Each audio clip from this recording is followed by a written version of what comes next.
Once there was a man named Chad who lived a quiet, solitary life in the countryside. He spent his days tending to his garden and taking long walks with his dog, a loyal and faithful companion named Ruby. One day, while they were out on their usual hike, Ruby suddenly stopped in her tracks and turned to Chad. "I have something to tell you," she said, in a voice that was clear as a bell. Chad was shocked. He had never heard a dog talk before, and he wasn't sure if he was dreaming or if this was really happening. "Ruby, is that really you?" he asked, his voice shaking. "Yes, it's me," replied Ruby. "I've been wanting to talk to you for a long time, but I just didn't know how."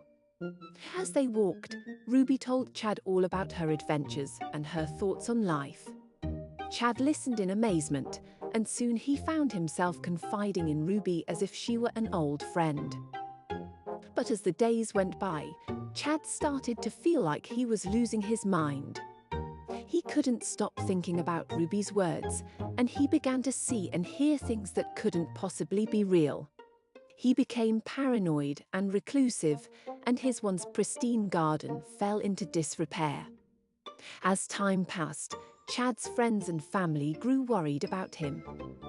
They tried to intervene, but he was too far gone. He spent his days talking to Ruby, convinced that the dog was the only one who understood him.